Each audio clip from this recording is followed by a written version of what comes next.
After a year on the road, I thought I'd get tired of traveling. The endless clatter of railways, highways, and everything in between. But as my train pulled into the station at Bellariva, I felt every bit as excited as the first day of my journey. A whole year. It felt like a lifetime. The places I'd seen, the people I'd met, of course, the forgotten treasures I'd given a new lease of life along the way. I'm a restorer by trade. Bringing our most beloved possessions back to life is what I love to do. I'd been traveling for months, working my way from one town to the next, fixing everything from family heirlooms to VCRs. Bellariva was my chance to take a break. Unfortunately, that would have to wait until after I'd unpacked.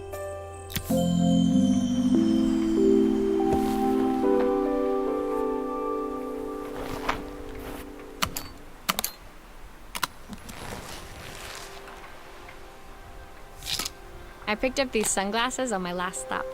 Hopefully I'm cool enough to pull them off. I saw a guitarist wearing these at a show once. Rock and roll repair woman, at your service.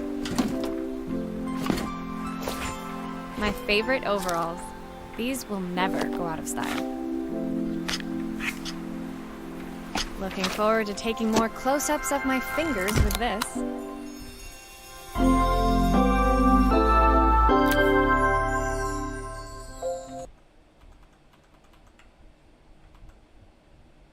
Finally, I'd made it to Bellariva.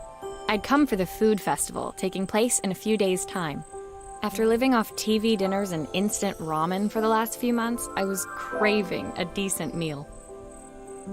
Of course, I'd need to earn enough money to pay for it, so I figured I'd head out the next day and find some work. My parents never wanted me to go. They wanted me to stay in their shop and have a simple, stationary life.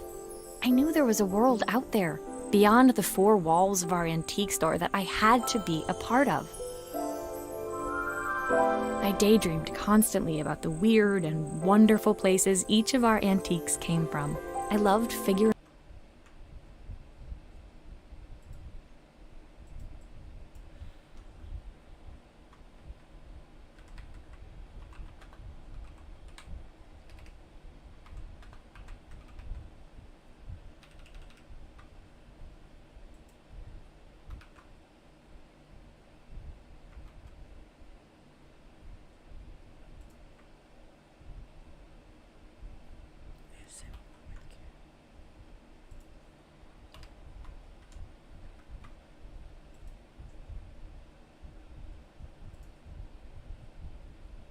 out their stories, revealing the memories hidden beneath the screws and wires.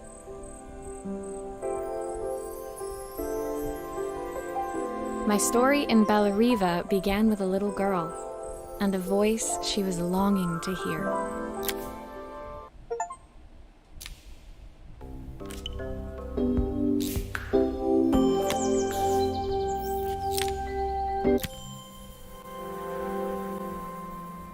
It was my first morning in Bellariva, and I couldn't wait to leave my hotel and explore.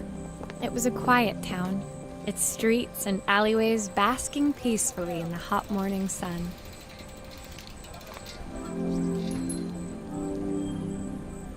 In the main square, meanwhile, preparations were underway for the festival in a few days' time. As I handed out my flyers, I wondered what the people of Bellariva would need me to fix. So far, everything here seemed perfect. I was starting to worry I'd made a mistake when I felt someone tapping me on the back. Hi, I'm Izzy. Do you know how to fix things? It was a little girl, maybe 7 years old, who must have gotten hold of one of my flyers. She rummaged around in her backpack until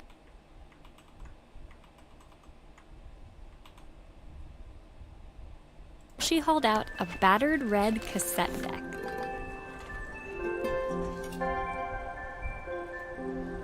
My tape is broken and I can't make it work anymore. I tried to fix it myself, but there's this metal thing in the way. Can you...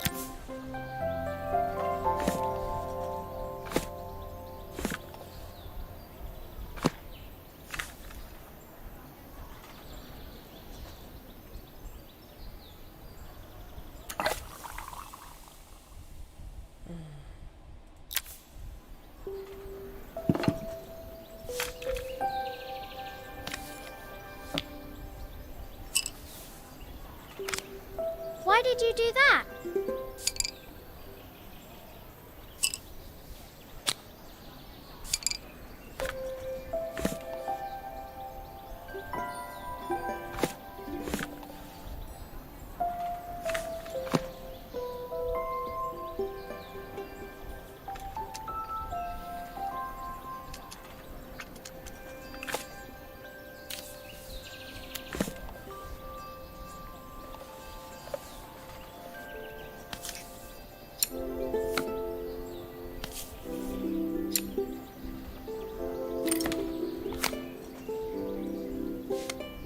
Aha! Those batteries look like they need replacing. Luckily, I have some spares.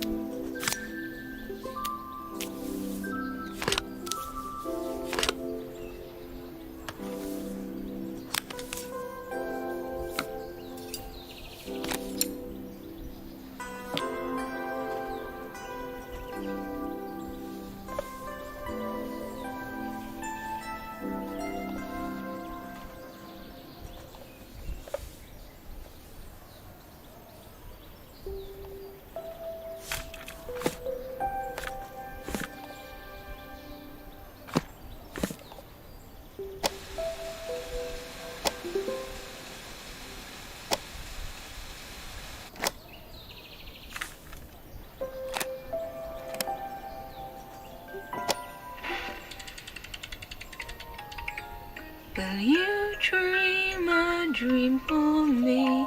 If I sit by your side and hold you so tight, know that I will always... When it finished, Izzy picked up the tape deck and tucked it carefully into her backpack. Thanks, Maria. You're the best person at fixing things ever. No problem. Who was that singing? They're very good.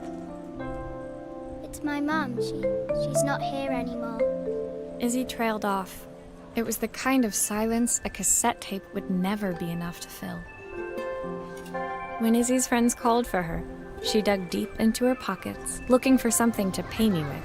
Eventually, she produced a grand total of a stick of gum, 3 mismatched buttons, and a yo-yo. I usually preferred a check, but Izzy looked so serious, I wrote out a full receipt. She seemed like a happy kid, but beneath it all, part of her life had been shattered.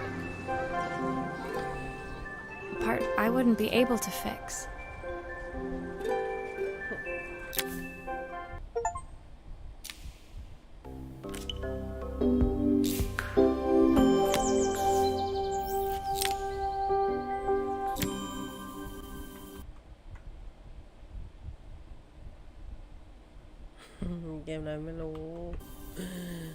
My first repair, I was exhausted when I got back to my hotel and found a message asking me to make one more visit.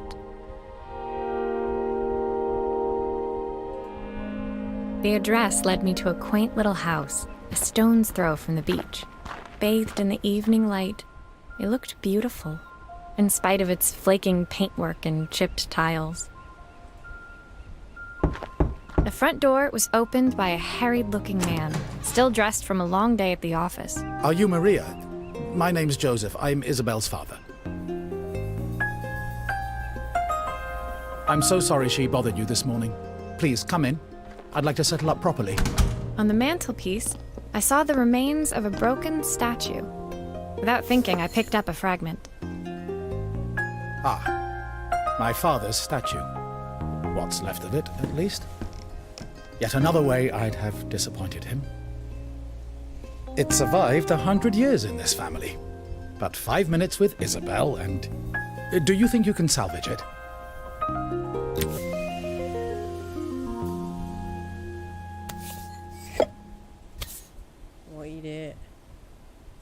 Will you be able to see the glue afterwards? I don't want people seeing the cracks.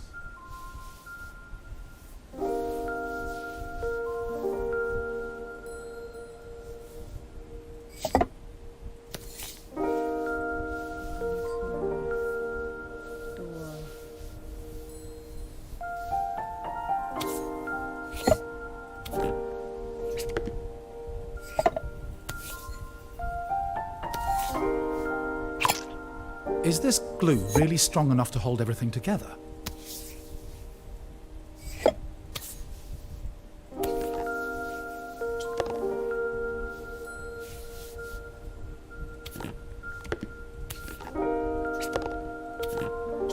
No, what the fuck?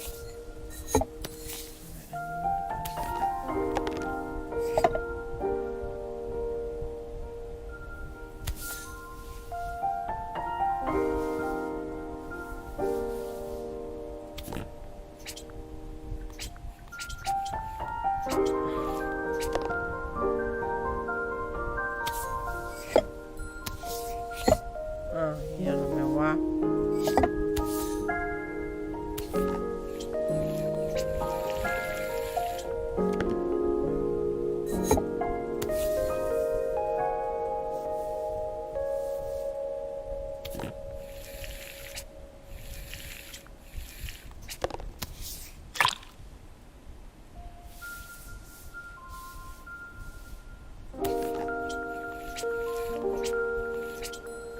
Thaเก่าไม่เปื้อนเลยเป็นไงโหมาก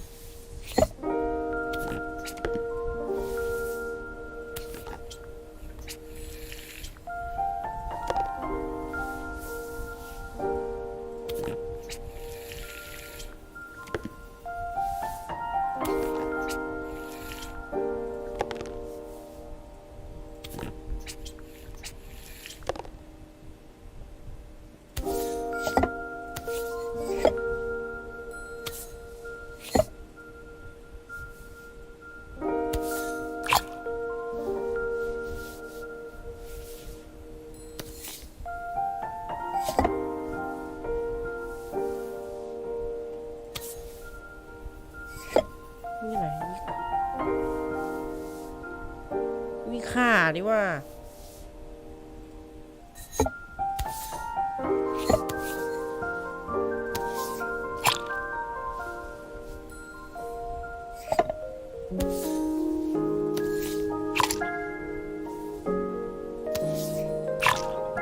Sometimes I think my daughter should come with a warning label.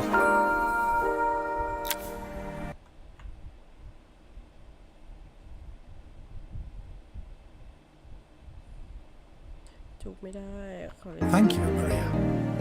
It looks as per... As Joseph put the statue back on the shelf, it nudged against the family portrait stood proudly next to it. So he was Bellariva's mayor. And that was Izzy's mom.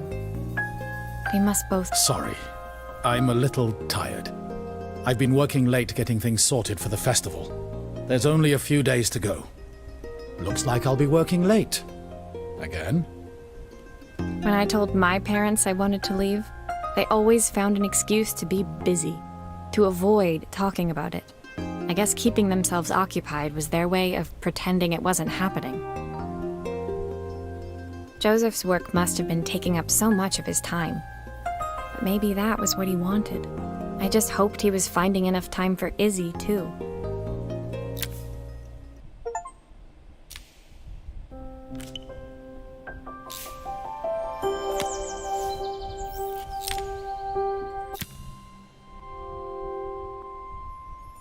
My second day in Bellariva dawned bright and clear, another beautiful sunny morning.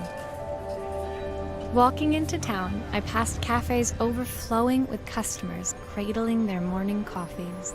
I stopped, breathing in the smell of roasted coffee beans and freshly baked pastries. I was about to go inside when the owner of Carmen's, the cafe next door, stopped me. Hello, Maria? Were you here yesterday handing out flyers? I have a job for you. Her place was petite, tucked between its competitors as if hoping they wouldn't notice. Judging by the empty tables inside, though, her potential customers hadn't noticed it either. It's a bit slow today, but we're just getting started. I'm sure it'll pick up soon. As Carmen chatted, she walked over to the counter and returned with an old rotary phone. At least I've got plenty of time to practice my recipe for the festival. It's a new special I've been working on.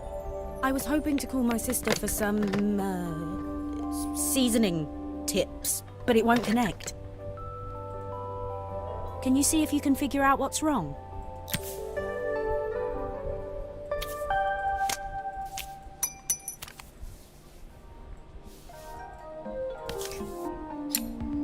Obviously, we'd normally be much busier than this.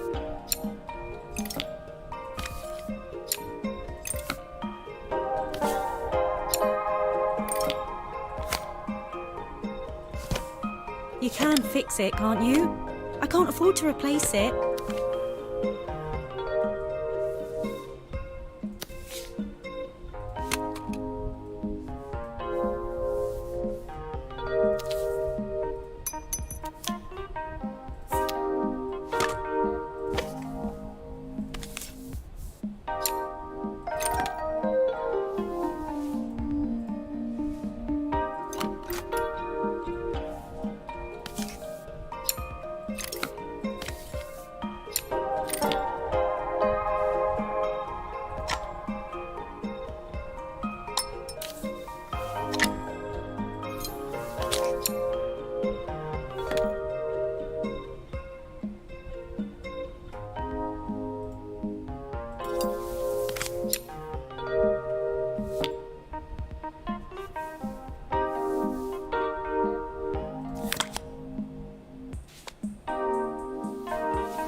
These connections aren't quite right. I should check the wiring.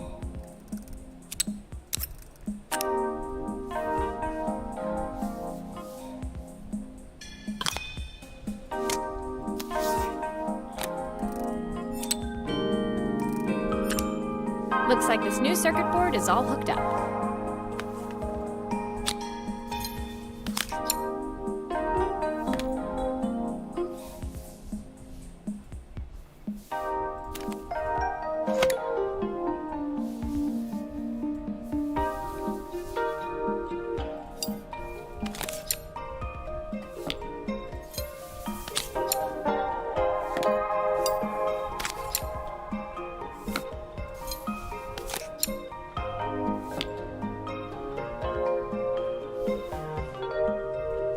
Still a few parts missing.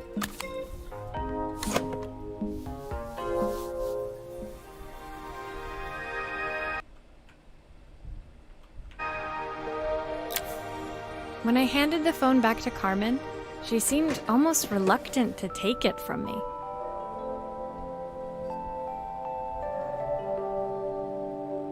Reluctant.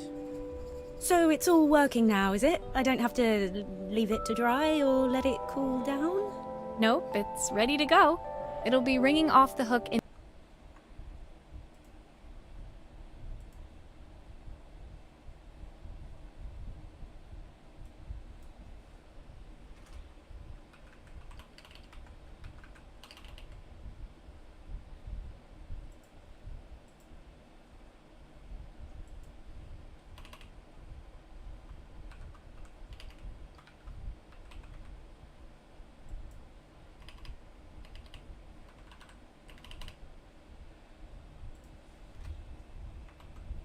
no time. That's if I can pay my phone bill anyway. And the rent, and the suppliers. Anyway, take a seat and I'll be right with you. Your coffee's on the house. I sat at one of the empty tables, while at the counter, Carmen had started dialing the phone. Hello! How's my favourite sister doing today? As she talked, Carmen became more and more tense. This didn't seem like a call for some cooking advice. I know I still owe you from last time, but I can't afford to take part in the festival if I don't pay. I could almost feel the eye roll at the other end of the line. You don't need to be here, though. Can't you just put the check in the post? When the call ended, Carmen brought me my coffee, her hands trembling. Sorry about that. My sister's decided to fly in for a visit. Oh God, I have to get ready. Actually, I might have another job for you. Can you come by tomorrow?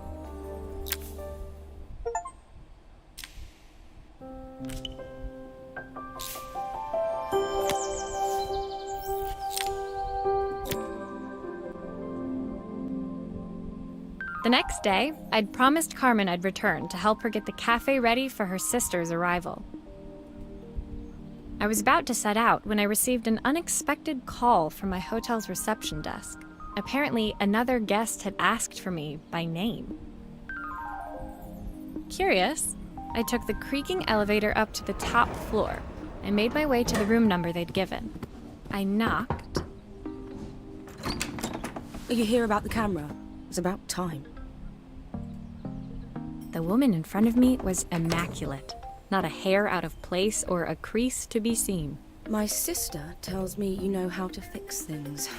I'd usually go to an expert, of course, but in this town... So this was Carmen's sister? The two of them couldn't have been more different. Inside her room, I saw a beautiful reflex camera. Any professional photographer's dream. The viewfinder is completely dark. I can't see anything through it at all. I assume you can figure out what's wrong.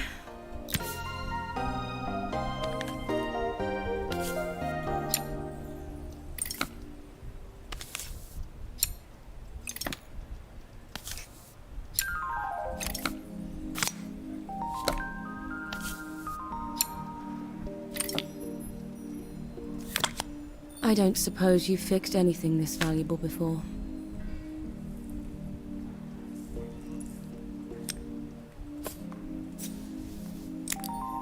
If I use the screwdriver, I could adjust the angle of the mirror.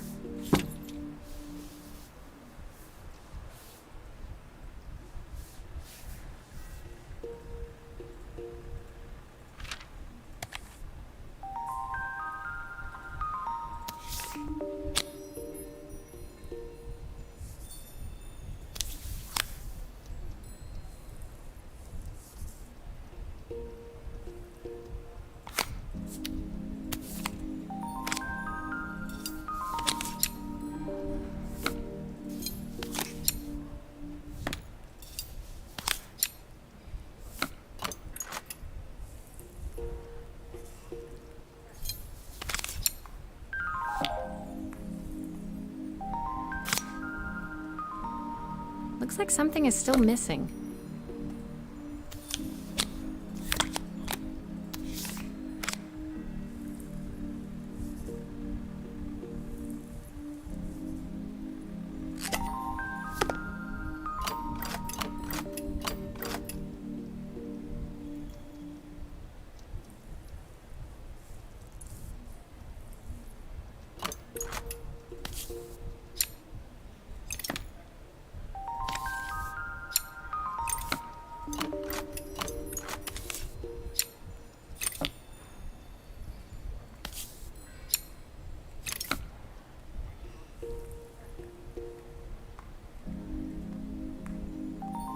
Still a few parts missing.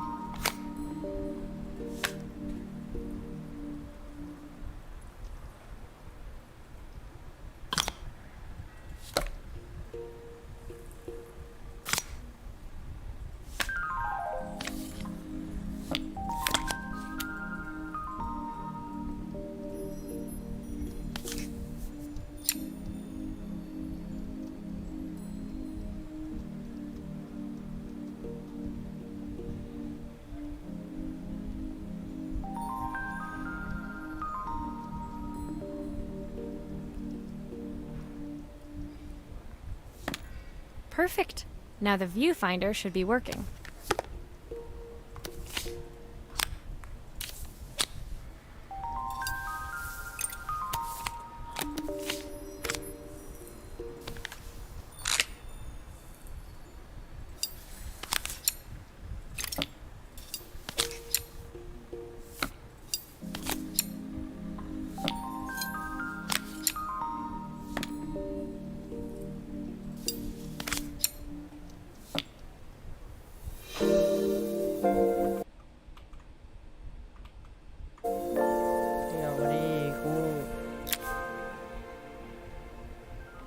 I felt a pang of envy as I handed the camera to Helena.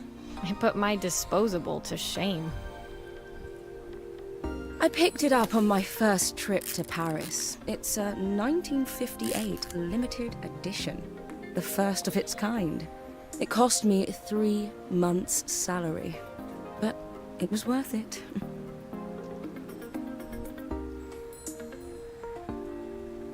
I had no idea what 3 months' salary meant to Helena, but I was pretty sure it was more than I could afford. It was strange, really, that we were even staying in the same hotel. I'd picked this place because it was cheap and cheerful, but surely she could afford somewhere better?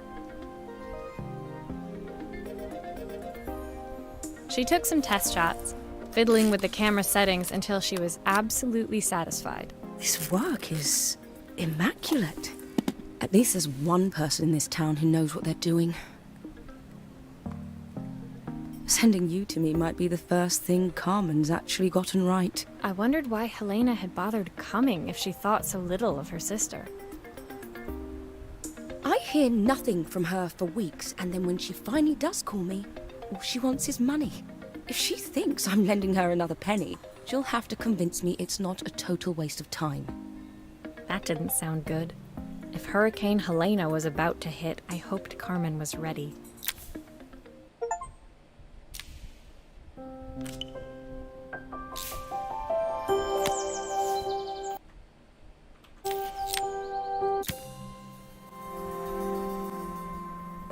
The sun was setting over Bellariva by the time I reached Carmen's cafe.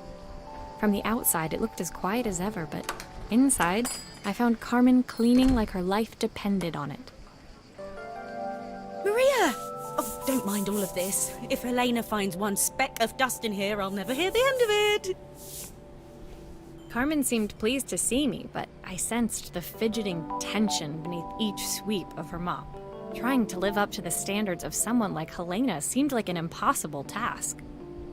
I hope you didn't mind fixing the camera for her. She was furious when it broke. I really need this to go well. If she doesn't lend me the money, I don't know how long I can keep this place going. Carmen led me to a back room, where she'd laid out the components of what looked like a neon sign. I had this made when I first opened the cafe, but I'm hopeless with electronics. So there was supposed to be a sign outside. This might explain the lack of customers. I'd like to put it up before Helena gets here. Can you give it a try?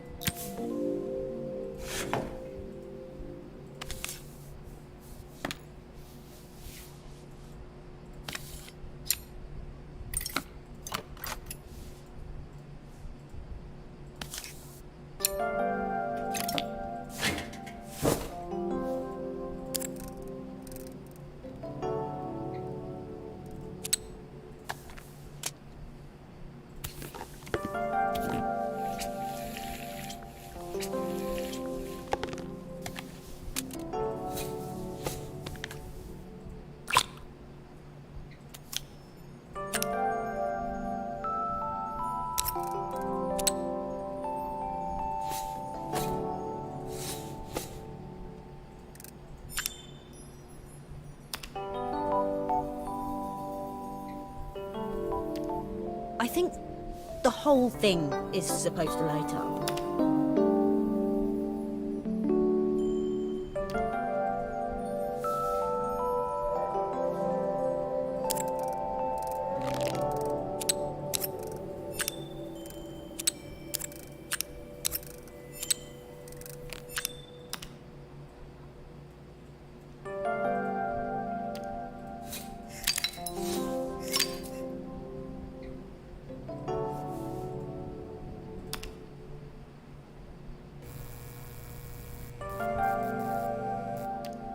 I don't know, it's a bit, flat.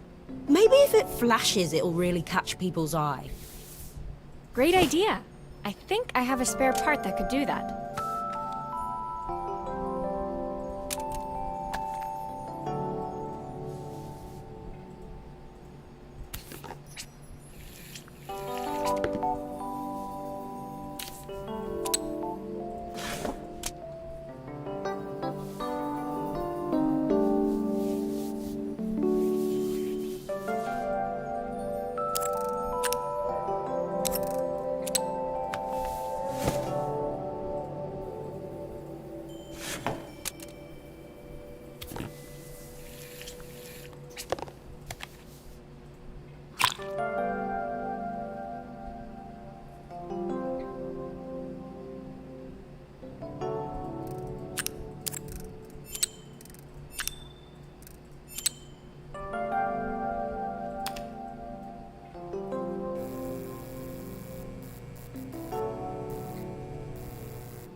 It still needs something else.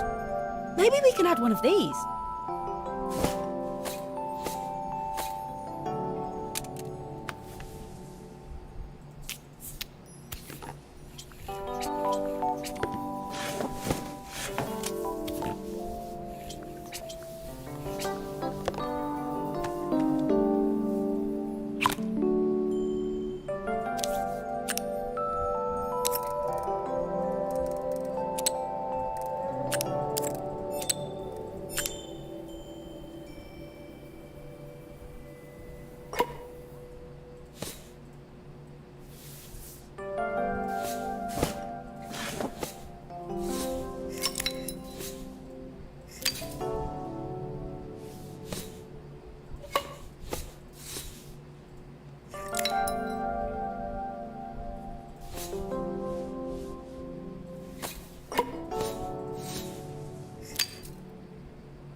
It works! I'll screw everything together again and you'll be set.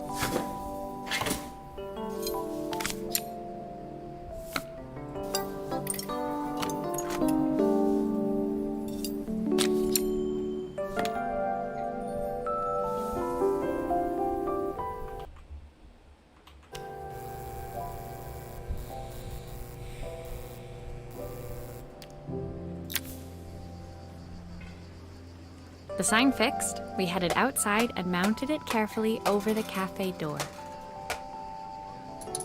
Oh, that's perfect, Maria. It looks just how I imagined it. When I had this sign made, it all seemed so simple. Oh, I can't believe I might have to give it all up. I hope I've done enough. The smile froze on her face as she spotted something over my shoulder. I turned to see. Of course, my sister owns the only cafe in this entire town that isn't actually open. For better or worse, Helena had arrived. Carmen opened her mouth to explain, but Helena swept indifferently past her. Finally pausing in the doorway, she turned back towards Carmen. The first thing we're doing is getting rid of that hideous sign. And with that, she disappeared inside. I hoped Carmen's chances of saving the cafe hadn't disappeared with her.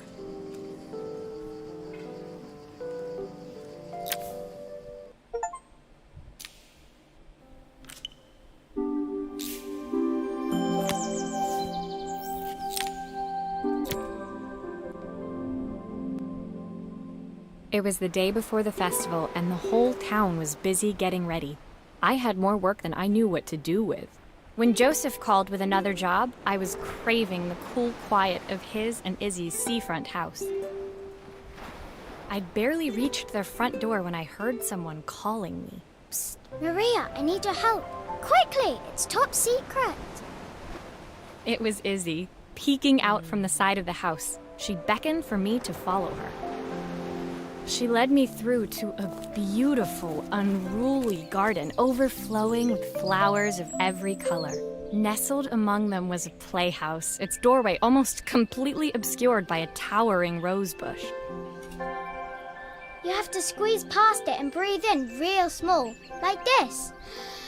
Izzy took in a big gulp of air and crawled through the gap and into the playhouse. I hadn't planned on crawling in the dirt today, but the life of a repairwoman never did run smooth. On the table inside, there was an electronic toy. Not exactly the usual stock in my parents' antique shop. I had an accident. I didn't do it on purpose or anything, but it won't turn on anymore. Can you fix it for me?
Nothing.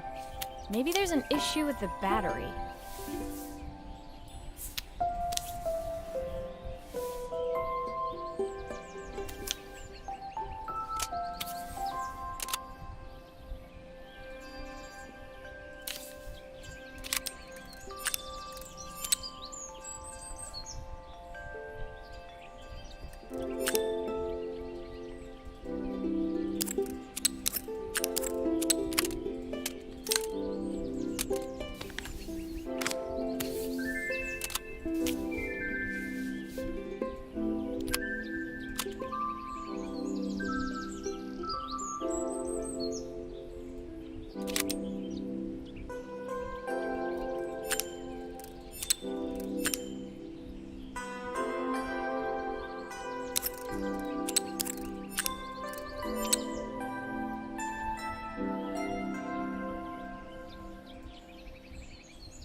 Do grown-ups play games as well?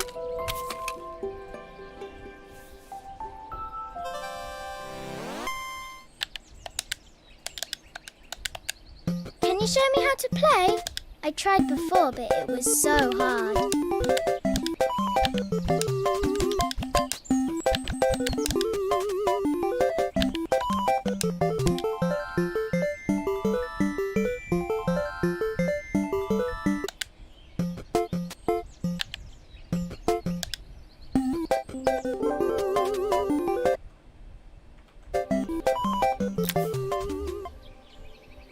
Her toy fixed, I watched Izzy retreat into its screen, taking refuge in a 3-inch world of her own.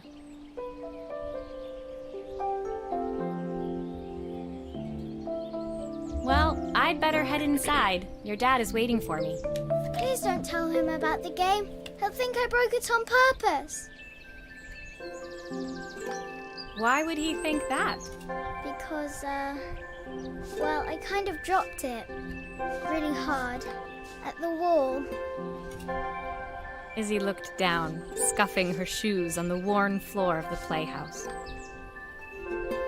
My dad said I have to go to this stupid festival tomorrow and put on a stupid dress, and I don't want to. All he cares about is working. He never wants to see me unless it's for his job. I'm not going. He can't make me.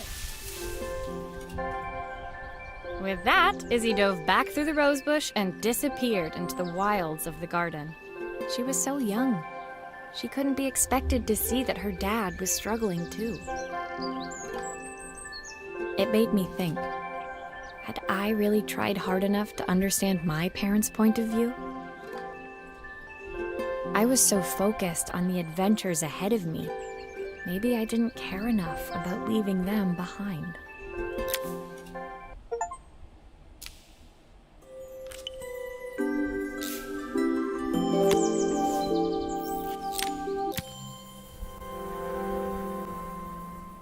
Leaving Izzy hiding in the garden, I walked around to the front of the house and rang the doorbell. It was only then I noticed my favorite overalls covered in grass stains. I scrubbed desperately, but it was too late. Maria, what are you doing? What happened to your clothes? I was, repairing a lawn mower. How unusual. Well, do come in. The job I've got for you is a little more delicate. Totally embarrassed, I walked into an orderly room filled with papers and ledgers. So this was his office. You must be so busy getting ready for the festival. Are you looking forward to it? Of course. It's traditional for the mayor to judge food from every cafe and restaurant in town. I'll be declaring the best chef in Bellariva by this time tomorrow. Speaking of which... He unclipped the watch from his wrist and very carefully handed it to me.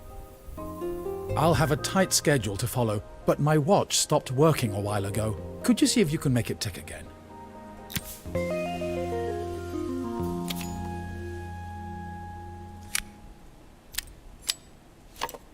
Are you sure it will all fit back together?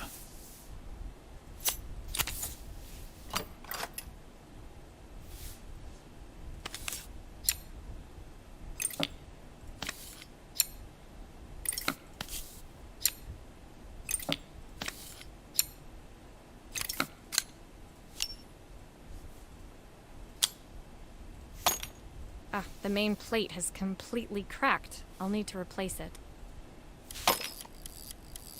The cogs look good, though. If I'm careful, I can reuse those.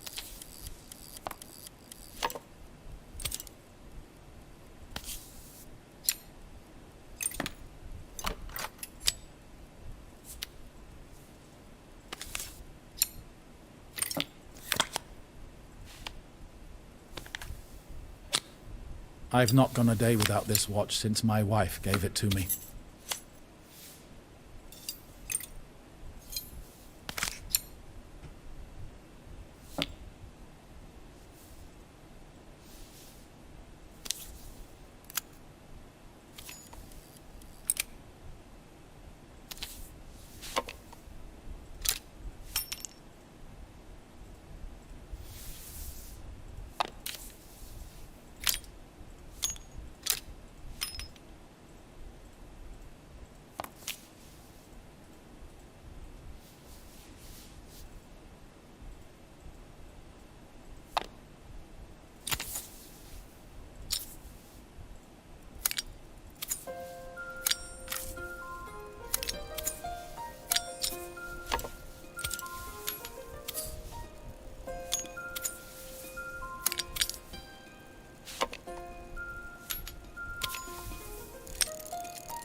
As I handed the watch back to Joseph, my fingers traced over the engraving on the back. I hoped fixing this was one small way I could help him move forward.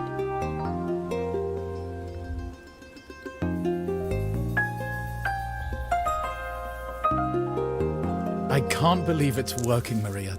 Thank you. My wife was a brilliant woman.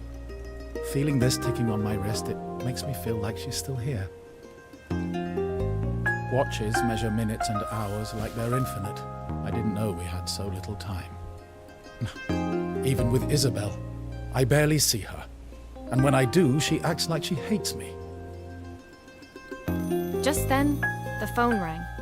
Even when he was at home, his work was never done. Sorry, Maria. I have to take this.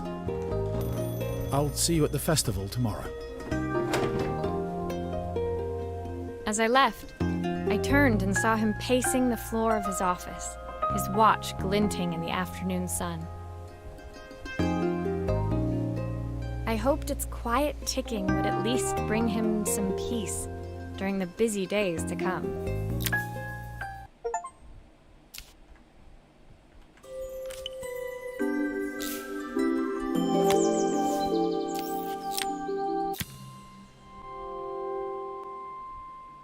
When my last job of the day brought me to Carmen's apartment, the door was opened by someone I didn't expect to see, Helena. Sorry for inflicting this mess on you. Carmen's never seen a knick-knack she doesn't want to buy, apparently. Carmen's apartment was a little chaotic, but totally charming. It was easy to imagine her living in a place like this. It definitely wasn't Helena's style. She seemed more upmarket than flea market. I wondered why she was even here. We're having a clear-out, or at least I am. Carmen's not helping, as usual. There's a market at the festival tomorrow. I'm selling some of these things to make her some money. She says she has nothing when there's all this stuff right under her nose. Helena stepped delicately past the items on the floor and reached down to pick up one from the pile. Look at this slide projector. Our parents treasured it, but Carmen treats it like a piece of junk. Can you take a look?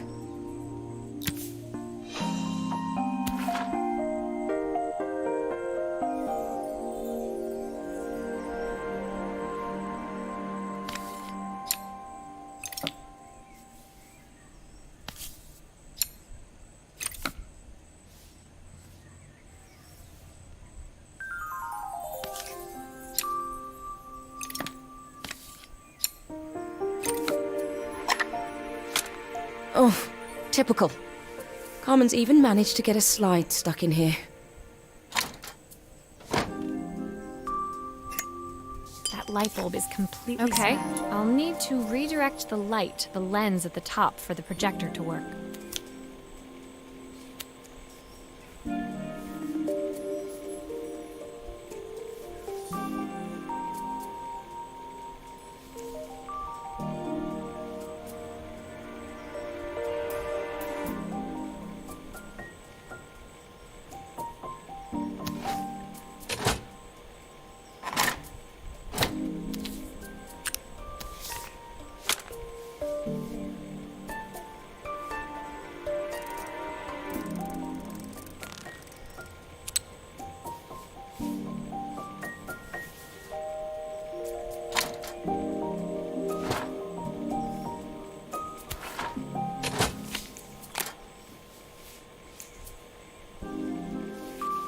Top of the projector.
I was so excited when I moved to the city.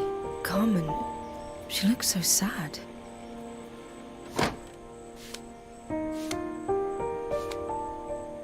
Here's the clicker you'll need to attach. God knows how Carmen broke that as well.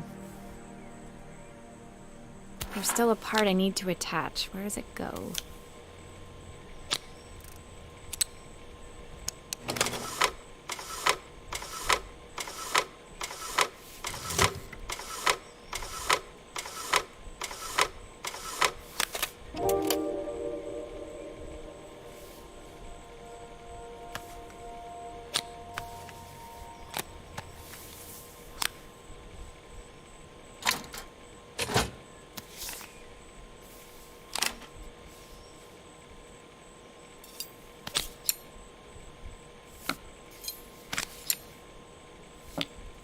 I think I've missed a screw somehow.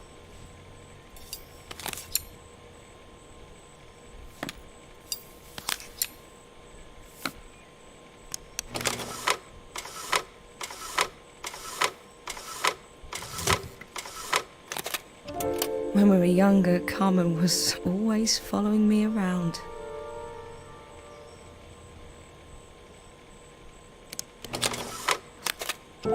I suppose she looked up to me. A cool older sister.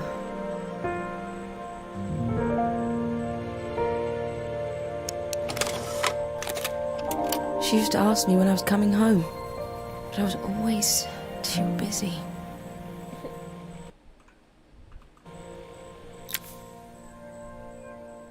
Helena was transfixed, staring at the two young sisters the projector had brought glaringly into focus. I never meant to let her down. But you haven't, have you? You came all this way just to help with the cafe. Plus the money. That's the problem. There is no money. I lost my job a few months ago. My savings are almost gone. I have nothing. Carmen thinks I'll throw my checkbook at her bad decisions and make them okay. But I can't. Not this time. You know, the funny thing is, I came here wanting to tell her the truth. But she's so infuriating. How can I ask her for help when all she cares about is herself?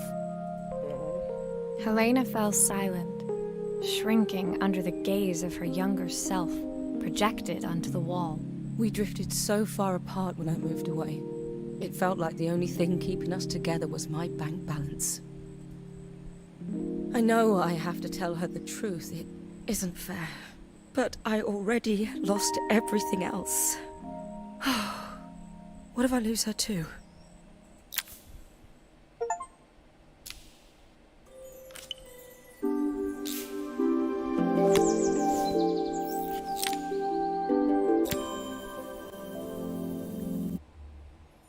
The day of the festival finally came, and after all my hard work, I was ready to put down my tools and pick up a fork.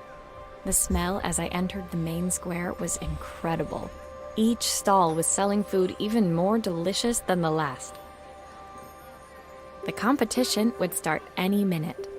Most stall holders were waiting anxiously for the mayor to pay them a visit.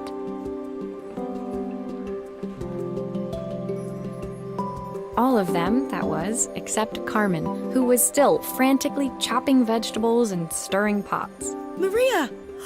Thank God you're here. Can I ask you the world's biggest favour? Helena was supposed to help me run the stall today, but she never turned up. Probably too ashamed to show her face. I can't believe she lied to me. Carmen was stirring so furiously, she was in danger of tipping the pot over altogether. The mayor will be here any minute for the judging, but I'm almost out of my special. She wasn't really going to ask me, was she? Not on my day off. I have a stove ready to build and everything. Can you set it up and make me a spare batch?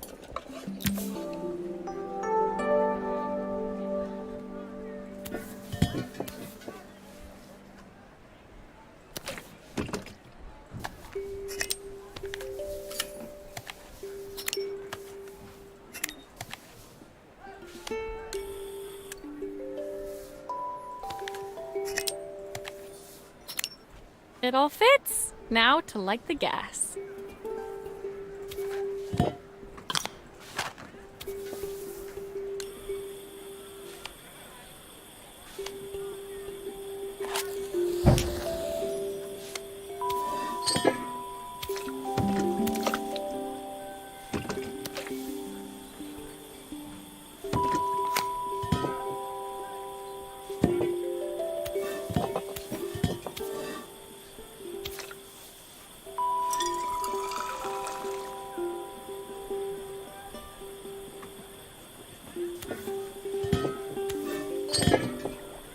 I think that pot is really boiling now. Smells great if I say so myself. Here are the ingredients that Carmen's given me. What to add first?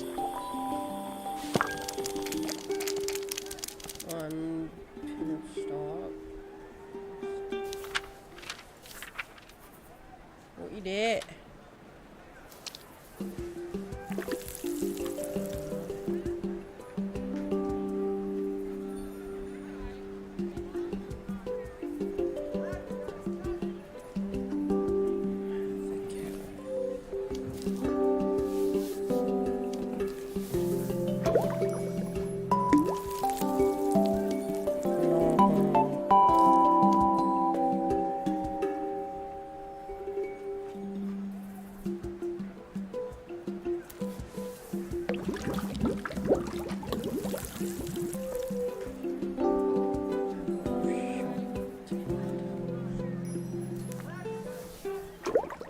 That looks good. I'll scoop a spoonful when I'm ready to serve.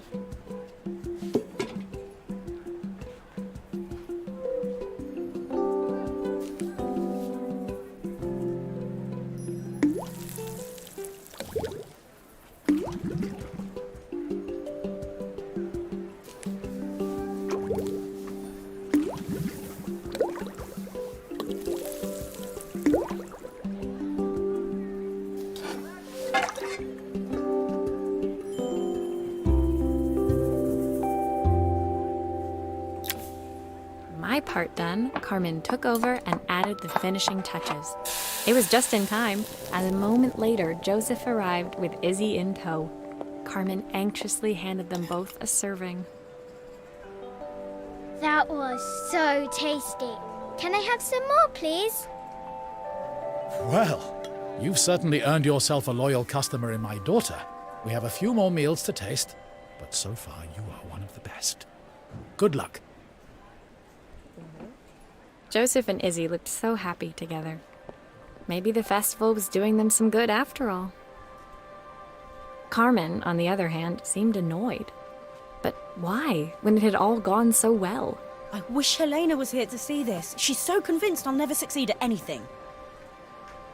She wants what's best for you. She's just not very tactful about it. Yes, I know. Even when I was a kid, she pushed me when no one else did.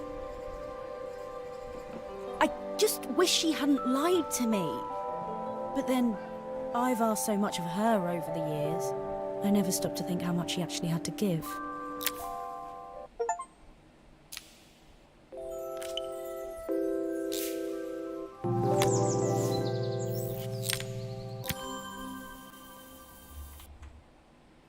The festival finished.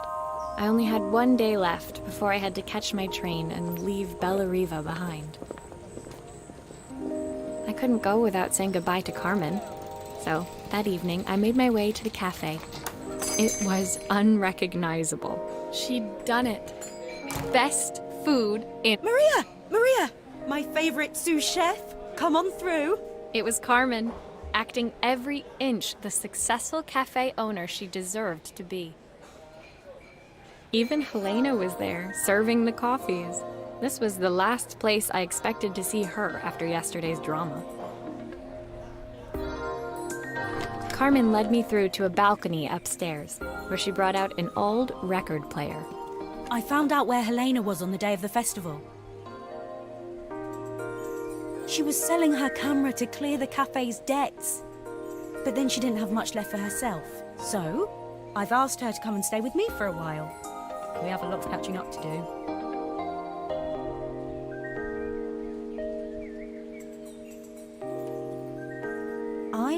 had to give her this to cheer her up.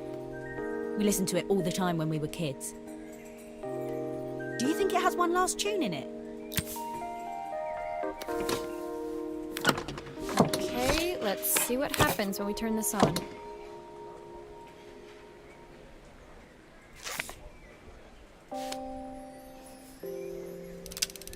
The speaker isn't connected properly. I should check the wiring.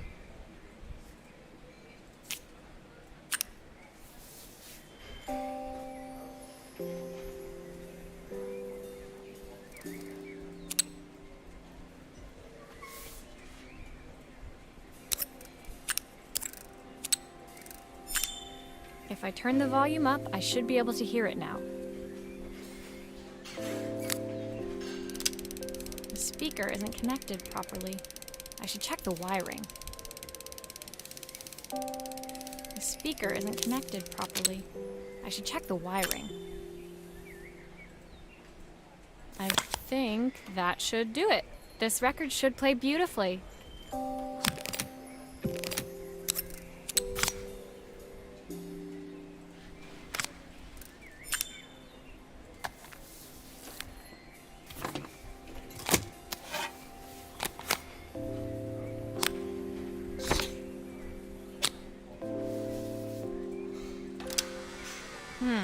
It's spinning the wrong way.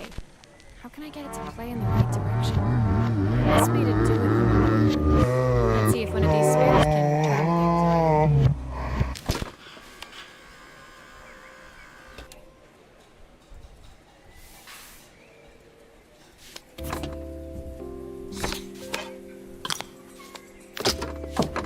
things. Here's the problem.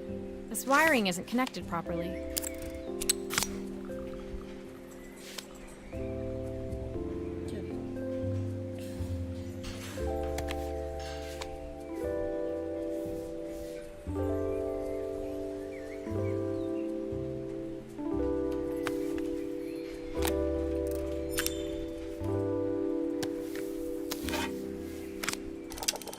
Well, it's playing in the right direction. I should check it's turning at the correct speed.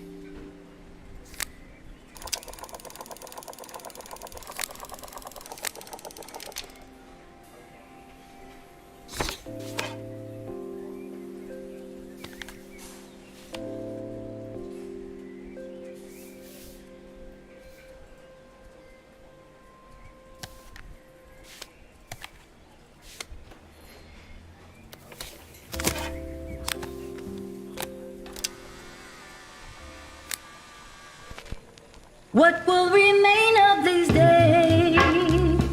The sweetest word. Are there?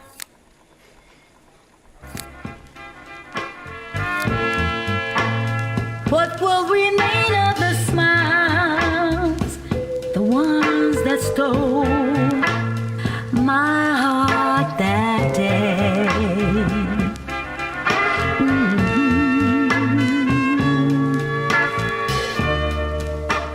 Surely want to know, where did you go? Why'd you leave me alone? There's still a part I Nothing need to to win or attach. to lose on the lonesome path. Our love was born.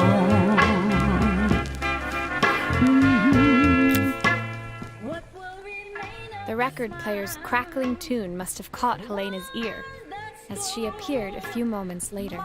Is that my old record player? I can't believe you've kept it all these years, Carmen. Leaning over the music, they looked just like the young sisters the slide projector had preserved all these years, inseparable once again. Carmen told me about your camera. That was a really generous thing to do. I loved that camera, but I love my sister more. Now it's her time to be the person she wants to be. I'm going to stay here with her for a while.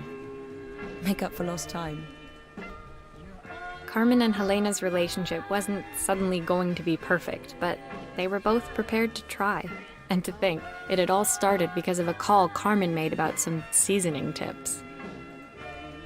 I guess in the end, maybe it wasn't so hard to just pick up the phone and dial. I hadn't spoken to my own parents in a year. I wanted to hear their voices more than anything. But the silence between us was so cavernous. I didn't know how I'd ever find the words to bridge it.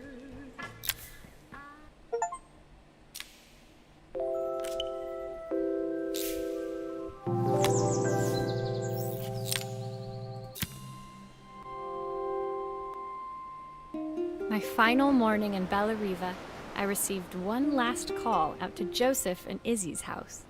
I knew I had to pack, but I figured I could squeeze in one final job before I had to leave. When I arrived, I found Joseph tidying up his wilderness of a garden. The playhouse was already cleared. Inside, I could see Izzy happily testing out her screw-driving skills on the back of her cassette deck. You've made quite the impression.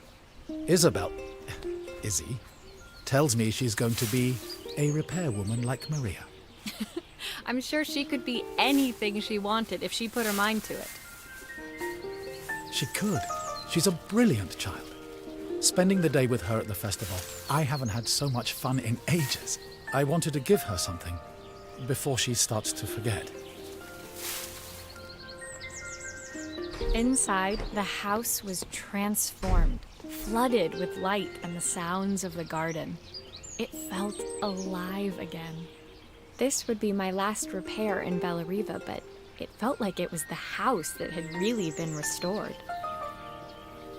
It's a music box. It used to play beautifully, but now when I wind it up, nothing happens.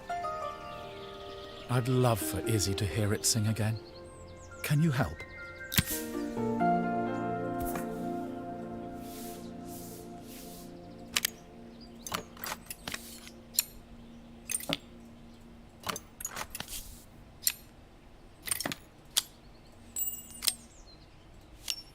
Maria, could you add this family picture of us?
This mechanism is completely broken. I'll need to take it all apart before I can fix it.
Perfect. The mechanism is good as new.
I think that's everything back together again. My wife I should used play it to sing make this sure. song to Izzy each night before bed, but I always work too late to join them.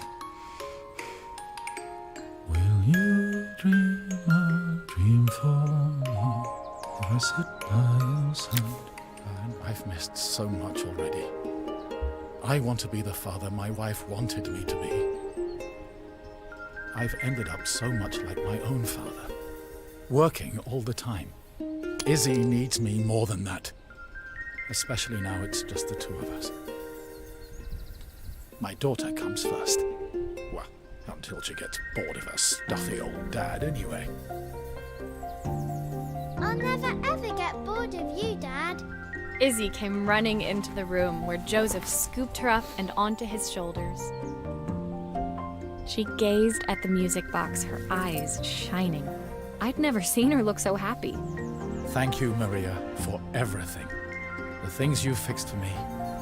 I'm so glad to have them back.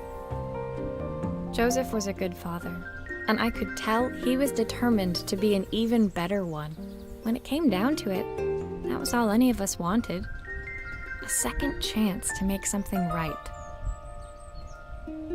My time in Bellariva was almost over, but before I left, I knew there was something of my own I needed to fix.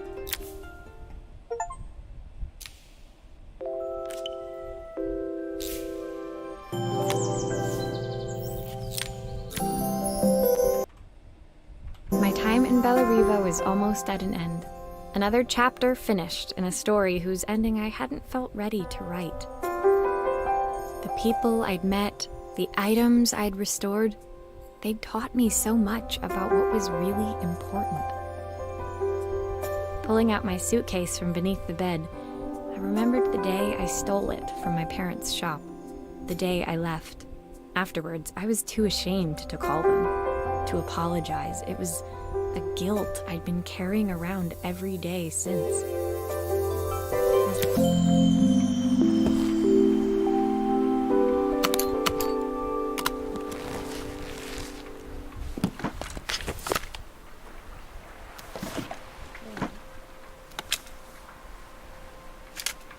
The soundtrack to my travels. I'll be listening to this on the journey. My parents would love Bellariva. Maybe I can convince them to make the trip. My train ticket. I can't believe it's time to leave Bellariva behind. My suitcase was full, but it was my heart that felt heavy as I made my way to the station. I was sorry to be leaving Bellariva behind, but I hoped that, in my own small way, I'd made a difference. Helena and Carmen's reunion was possible because they'd learned to overcome their differences. Joseph had realized he shouldn't let his grief or his work get in the way of his relationship with Izzy. They'd each learned to see things from someone else's perspective. Maybe it was time I saw things through my parents' eyes. I knew it would be easier to jump on the next train, put even more distance between us, but I finally felt ready to talk to them. I just didn't know if they would feel the same. Did I even remember their number? I wasn't sure until I reached for the phone and it all came flooding back.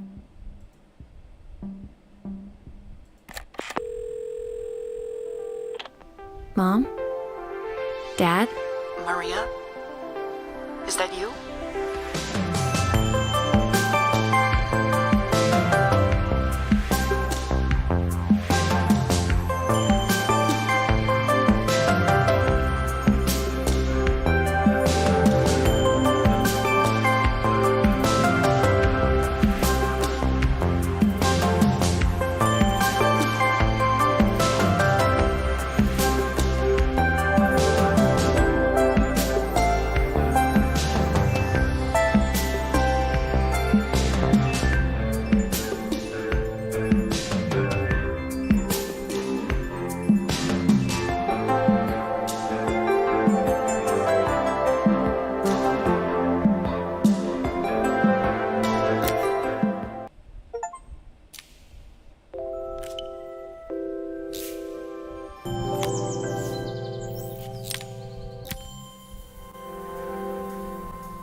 Dear Maria, Carmen here. Sorry I haven't written. The cafe's been absolutely manic since you left.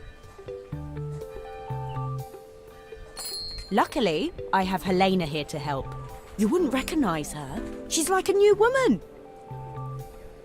She's always running round, taking orders and making drinks.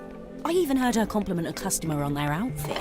Personally, I draw the line at fluorescent green bowling shirts, but each to their own. It certainly made the customer smile. She misses the city, though. Bellariva's many things, but it's definitely not as chic as she'd like. She said there was a coffee shop near her old apartment where they made coffee with a shape drawn on top. It got me thinking, I'm an award-winning chef. I can figure out how to put a leaf on a cappuccino. A bit of cosmopolitan coffee might be just what Helena needs. Of course, ordering a new coffee machine was the easy part. I wish you could have seen the mess I got into trying to put the thing together.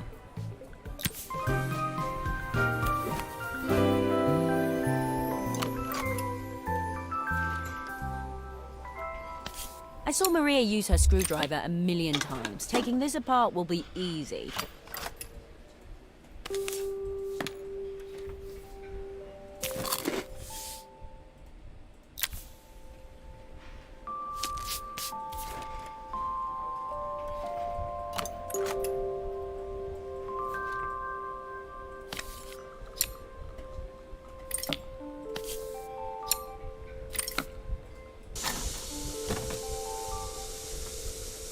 These pipes look pretty simple. I should start with them.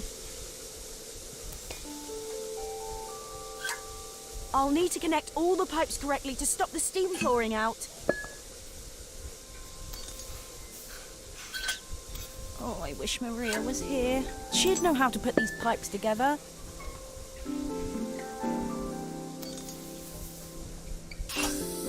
How can there be so much steam? Ugh, I'm getting soaked.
I'll need to connect all the pipes correctly to stop the steam pouring out.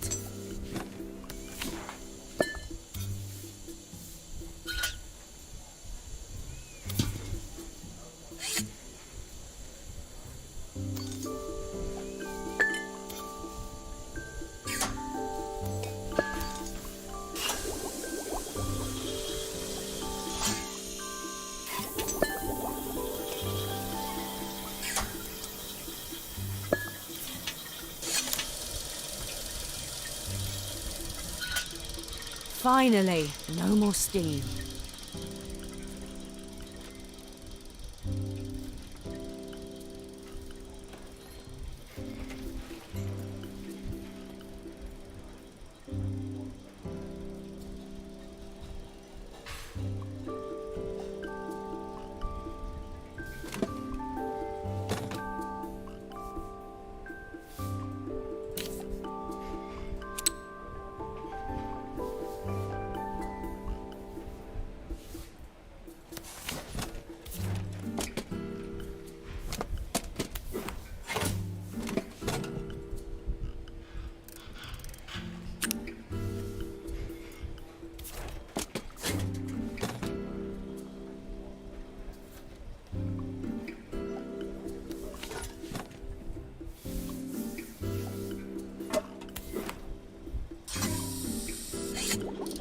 Finally, no more steam.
I think that's everything. Better test the buttons, just to make sure.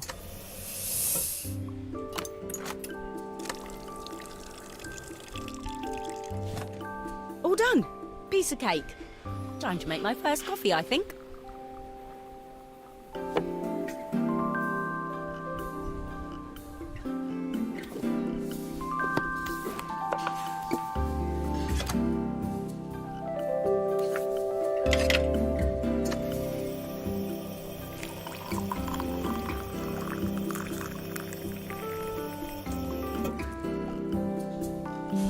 Smells delicious.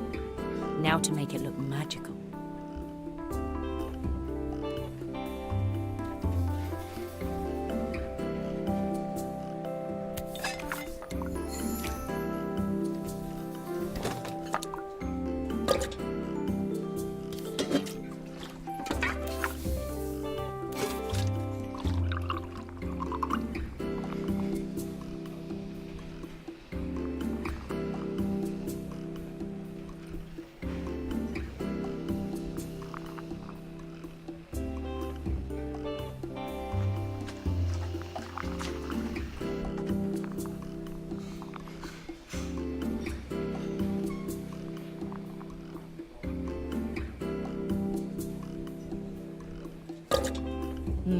A perfect coffee.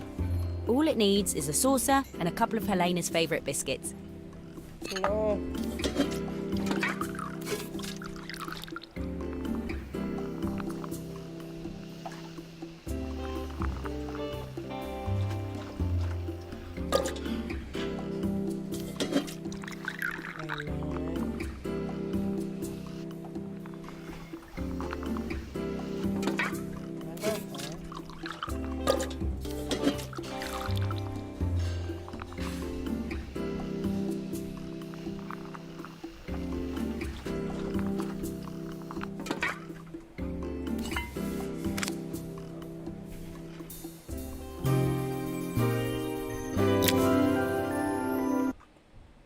I was feeling more has-been than coffee queen by the time I'd made a drink fit for human consumption. It looked a bit, postmodern, but knowing Helena's refined tastes, I hoped she'd think it was intentional. Always the connoisseur, she didn't even bother to look at it at first. She was so busy wafting it under her nose. Steamed up her glasses, of course. How was she going to see my work of art through an eye full of fog? When she finally spotted it, though, she was totally impressed. I'll admit, she spent several minutes trying to figure out exactly what it was I'd drawn. She decided it was probably a horse. Well, what she doesn't know won't hurt her. She was impressed enough to ask for another one. I guess I'll need to get some practice in. The whole thing was such hard work, Maria. I never realised how difficult it was, all that mechanical stuff. It made me realise how much I have to thank you for, so I wanted to say that now. Better latte than never. Hoping you're well. Your friend, Carmen.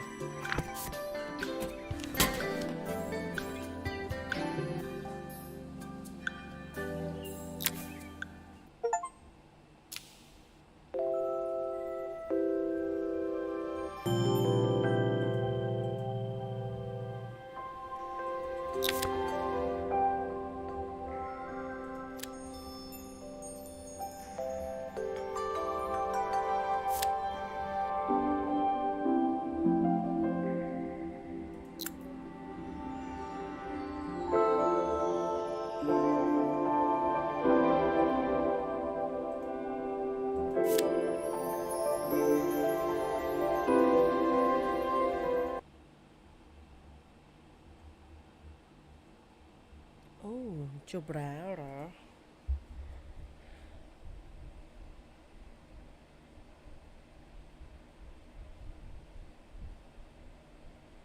It's good.